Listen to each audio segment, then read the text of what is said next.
ഒരു variety chicken റെസിപ്പിയാണ് നമ്മൾ ട്രൈ ചെയ്യാൻ പോകുന്നത്. ഈ ചിക്കൻ്റെ പ്രത്യേകത എന്താണെന്ന് വെച്ച് കഴിഞ്ഞാൽ ഇതിൽ ഹോർമോൺസും ആൻറ്റിബയോട്ടിക്കും ഒന്നും ഉപയോഗിച്ചിട്ടില്ല എന്നാണ് ഇതിൻ്റെ നിർമ്മാതാക്കൾ അവകാശപ്പെടുന്നത്. അപ്പോൾ ഇതിൻ്റെ പേര് സുഗുണ ചിക്കൻ എന്നാണ്, Suguna fresh.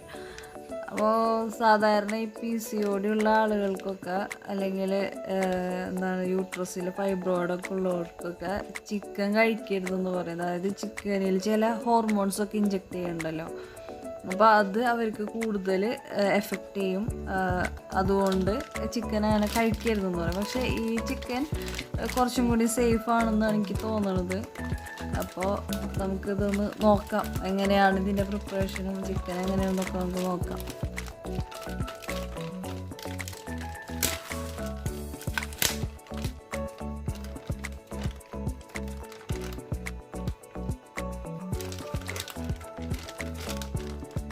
Suguna daily fresh chicken എന്നാണ് ഇതിൻ്റെ പേര് കൊടുത്തിട്ടുള്ളത്. ഹലാലെന്നും കൂടി എഴുതിയിട്ടുണ്ട്. ഇതിപ്പോൾ ഒരു 1 kg ചിക്കൻ ഉണ്ട്. നമുക്ക് ഇതുപോലെ പാക്ക് ചെയ്ത് തന്നെയാണ് ഇത് വരുന്നത്. ഇനി ഇതിനെ നമുക്കൊരു ബൗളിലേക്ക് മാറ്റാം. ചിക്കൻ കറി ഉണ്ടാക്കാനുള്ള പരിപാടികളൊക്കെ തുടങ്ങാറായിട്ടുണ്ട്. അപ്പോൾ ഇതിൻ്റെ അകത്തേക്ക് മാറ്റാം. പാത്രം ഇങ്ങനെ ഒഴിക്കുമ്പോൾ അങ്ങോട്ട് പോകുന്നത്. ബ്രോയിലർ ചിക്കനേക്കാളും കുറച്ചും കൂടിയും ടേസ്റ്റും സോഫ്റ്റ്നെസ്സും ഒക്കെ എനിക്കിതിന് ഫീൽ ചെയ്തിട്ടുണ്ട്. പിന്നെ നല്ലൊരു ഫ്രഷ് സ്മെല്ലായിരിക്കും. അധികം കൊളസ്ട്രോളും കാര്യങ്ങളൊന്നും ഇതിലില്ല. പിന്നെ നെയ്യൊന്നും അധികം ഉണ്ടാവില്ല.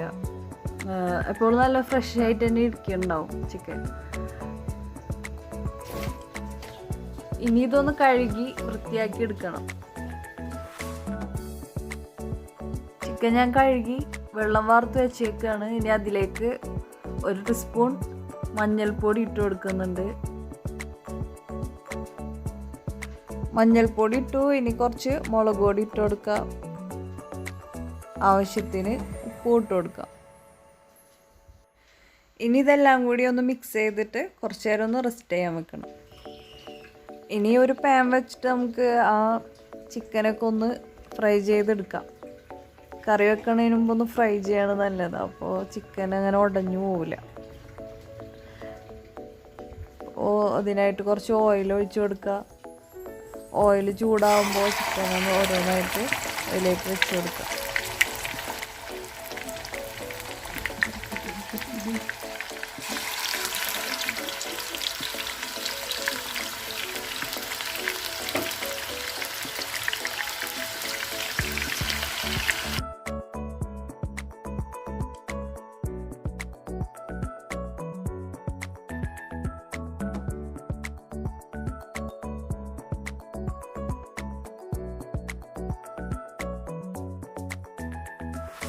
ചിക്കൻ ഇവിടെ ഇരുന്ന് ഫ്രൈ ആവട്ടെ. അപ്പോഴേക്കും നമുക്ക് ഇതിലേക്ക് വേണ്ടിയിട്ടുള്ള ബാക്കിയുള്ള ഇൻഗ്രീഡിയൻസൊക്കെ റെഡിയാക്കാം.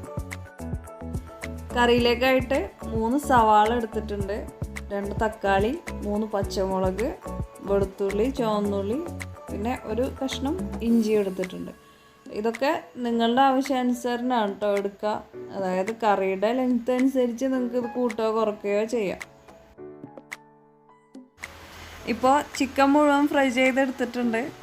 കണ്ടിട്ട് കറി വെക്കണോ കഴിക്കണോ എന്നുള്ള കൺഫ്യൂഷനിലാണ് ഞാനിപ്പോൾ.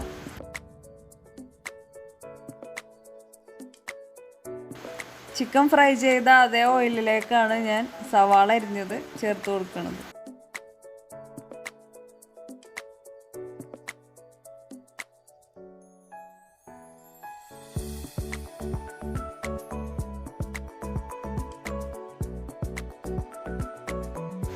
സവാള ഏകദേശം ഒന്ന് വഴന്നു വരുമ്പോൾ നമുക്കതിലേക്ക് ഇഞ്ചി, പച്ചമുളക്, വെളുത്തുള്ളി, ചുവന്നുള്ളി ഇതൊക്കെ ചതച്ച് വെച്ചത് ചേർത്ത് കൊടുക്കാം.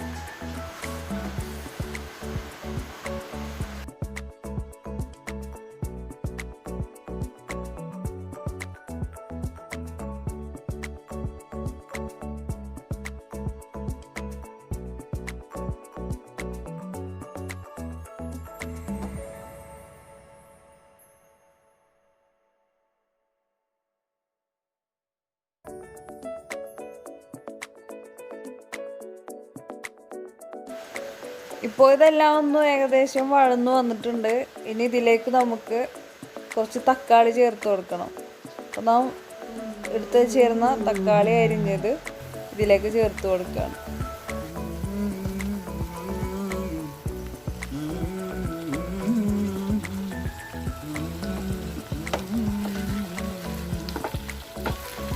തക്കാളി ചേർത്ത് കൊടുത്തിട്ടുണ്ട്. ഇനി ഇത് പെട്ടെന്നൊന്ന് മിക്സായി കിട്ടാൻ വേണ്ടിയിട്ട് ഒരു മൂടി വെച്ച് അടച്ച് വേവിക്കാം.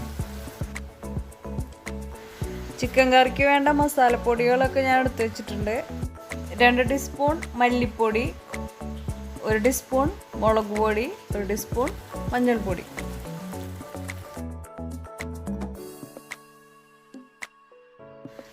ഈ മസാലപ്പൊടികളൊക്കെ നന്നായിട്ട് വറുത്തെടുക്കണം. എന്നിട്ട് വേണം ഇതിലേക്ക് ചേർത്ത് കൊടുക്കാൻ വേണ്ടിയിട്ട്.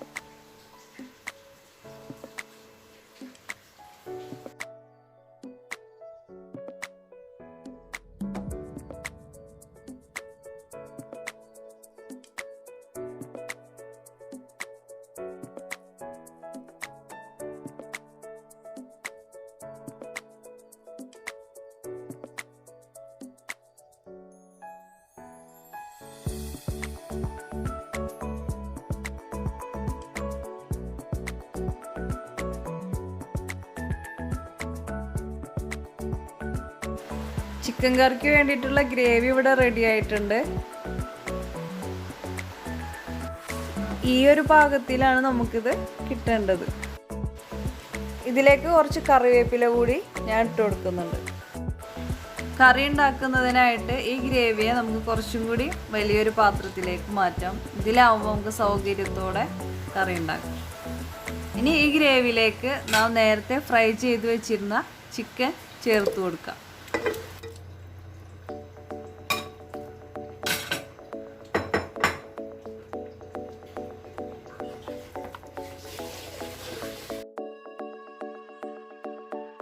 ചിക്കനും ഗ്രേവിയും മിക്സാക്കി കഴിഞ്ഞാൽ ആവശ്യത്തിനുള്ള വെള്ളം ഒഴിച്ചു കൊടുക്കുക.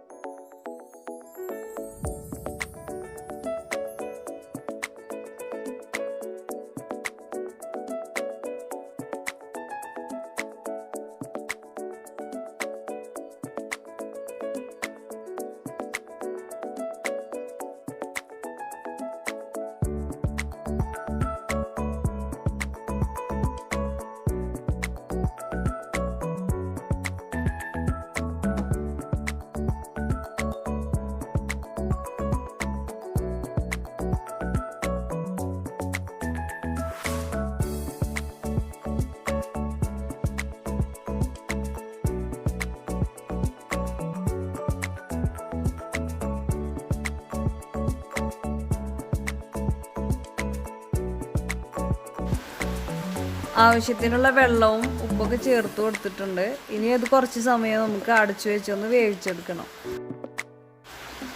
കറി വേവുന്ന സമയം കൊണ്ട് നമുക്ക് വേറൊരു പണിയും കൂടി ഉണ്ട്. അപ്പോൾ അതിലേക്ക് പോവാം. കറിയിലേക്ക് ആവശ്യമായിട്ടുള്ള മസാലപ്പൊടിക്ക് വേണ്ടി ഞാനിവിടെ പെരുംജീരകം, ഗ്രാമ്പൂ, പട്ട, ഏലക്കൊക്കെ എടുത്ത് നന്നായിട്ട് വറുത്തിട്ടുണ്ട്. ഇനി നമുക്കിതിനെ പരമ്പരാഗതമായ രീതിയിൽ തന്നെ എടുത്ത് പൊടിച്ചെടുക്കാം. കല്ലിലിട്ട് പൊടിച്ചെടുക്കുകയാണ് ഞാൻ ചെയ്യുന്നത്. അപ്പം അതിൻ്റെ ആ മണവും ആ രുചിയൊക്കെ ഒരു പ്രത്യേക ടേസ്റ്റായിട്ട് നമുക്ക് കിട്ടും. മിക്സിയിൽ ഗ്രൈൻഡറിൽ പൊടിച്ചെടുക്കുന്നതിനേക്കാളും ടേസ്റ്റ് ആയിരിക്കും. അപ്പോൾ നമ്മുടെ ഗരം മസാലപ്പൊടി ഇവിടെ റെഡി ആയിട്ടുണ്ട്. ഇനി ഇത് നമുക്ക് കറിയിലേക്ക് ചേർത്ത് കൊടുക്കാം. കറി ഏകദേശം വെള്ളമൊക്കെ ഒന്ന് സെറ്റായി വന്നിട്ടുണ്ട്. ഗ്രേവിയും ചിക്കനൊക്കെ ഒന്ന് ജോയിൻ്റ് ആയിട്ടുണ്ട്. ഇനി ഇതിലേക്ക് നമ്മുടെ നല്ല സ്മെല്ലുള്ള ഗരം മസാലകൾ ഇട്ട് കൊടുക്കാം. ഗരം മസാല ഇട്ട് കഴിഞ്ഞാൽ ടേസ്റ്റും സ്മെല്ലൊക്കെ നന്നായിട്ട് കൂടും. പക്ഷേ അളവ് കൂടി കഴിഞ്ഞ് കഴിഞ്ഞാൽ അത് നമുക്ക് ഭയങ്കര ഇറിറ്റേഷൻ ഉണ്ടാക്കും. അപ്പോൾ അത് ശ്രദ്ധിക്കണം.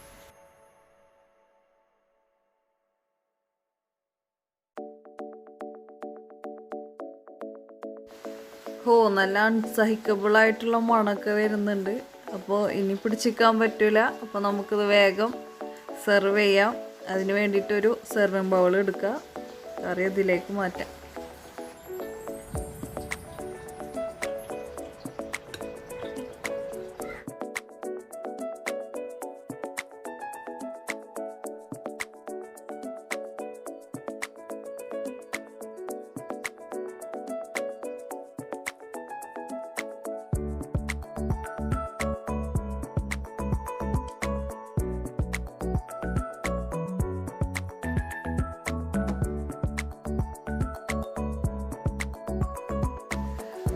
ചിക്കൻ കറിയുടെ ഒപ്പം കഴിക്കാൻ വേണ്ടിയിട്ട് ഇവിടെ നെയ്ച്ചോറുണ്ട്, കച്ചമ്പറുണ്ട്, നാരങ്ങച്ചാറുണ്ട്. അപ്പോൾ നമ്മുടെ സുഗുണ ചിക്കൻ കറി വെച്ചിട്ട് ഇന്നൊരു പിടുത്തം പിടിക്കണം. അപ്പോൾ ഞാൻ ഒന്ന് കഴിച്ചിട്ട് ടേസ്റ്റൊക്കെ ഒന്ന് നോക്കട്ടെ കേട്ടോ. വീഡിയോ ഇഷ്ടമായാൽ ലൈക്കും സബും ചെയ്യാൻ മറക്കല്ലേ. അപ്പോൾ നമുക്ക് വീണ്ടും കാണാം.